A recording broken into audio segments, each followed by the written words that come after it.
Thanks for being here to meet with me, because tonight we finally get more on this potentially incredible piece of ceramic. Something pulled out of the mesa that could be a game changer. Right.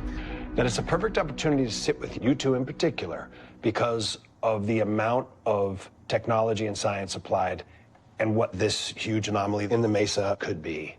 Yes. Yep. So, with all that in mind, let's start kind of at the beginning. Talk about the science and technology brought to bear in the command center.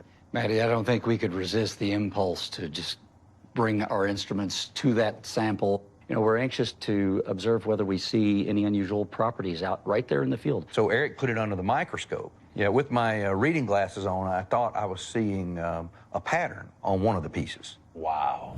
I want to show you a cross-section of one of the parts and get your assessment of what in the heck we're looking at here. Wow. Yeah. Oh, that is fantastic, Eric. Wow.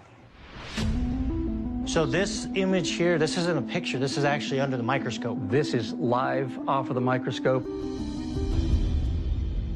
You look at the crosshatches, right? The preciseness of these lines look like they were made by laser etching or centering. So that is potentially machined. Yes. There's absolutely a crosshatch pattern. Clearly, something put it there. And it's so highly improbable that it was, you know, accidental scratches. So that is something we can put scientifically into the, if not definite box close to it, that this is a manufactured piece. Yes. Yep. Okay. It's not something that Mother Nature's going to create. And what kind of manufacturing process could be responsible for etchings as you've seen? It's a good question if it's etchings or if they were molded that way. We're not real certain. It's going to take a little more data or analysis to figure that out. So the fact that it's even coming from the mesa, no matter what the ceramic turns out to be, is in itself hugely important. Absolutely. Yeah. We have no history of humanity being inside of that mesa as far as the historical record goes, right? There are stories about there being a cave somewhere that somebody went into. Back, it would have been in the 70s, maybe, but we don't have any evidence to back that up. And all of the aerial photographs that we have, that Eric and I have been looking for caves since day one. We've got every aerial photograph there is of the place all the way back to, it was 1935, I think, is the earliest one. It's 1936. 36. Wow. Something made it. Someone made this material. So how did it get hundreds of feet inside the mesa? And then our gears start turning. You know, then we start thinking about, now, what is the more rigorous follow-up test? Does it respond in any way to something as simple as an applied magnetic field? And in fact, the results that we got were interesting. They were surprising. Moment of truth.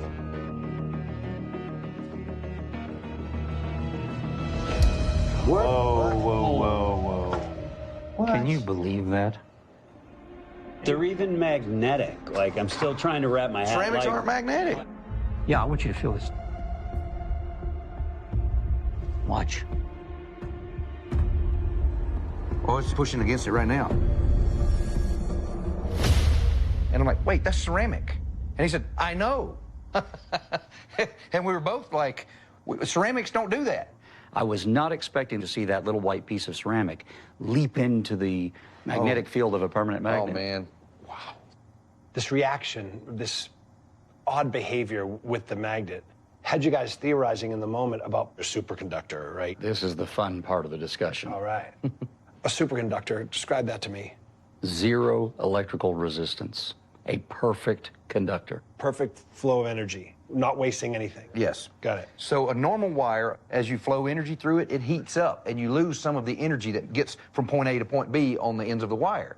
But if it's a superconducting wire, it doesn't heat up, and it doesn't lose any energy. Okay. We're looking at, you know, a ceramic behaving in a way that we didn't expect. Yeah. So as if this were a room temperature superconductor that has properties that you could use for levitation. So to fly something through space and time, to have some sort of incredible spacecraft, and again, I'm just theorizing, it might have material like this. When we evolved to the point with our technology and our civilization that we're doing star travel, that would be commonplace. Yeah, so, you know, what we describe as a wish today, I like to think of as an inevitability for tomorrow.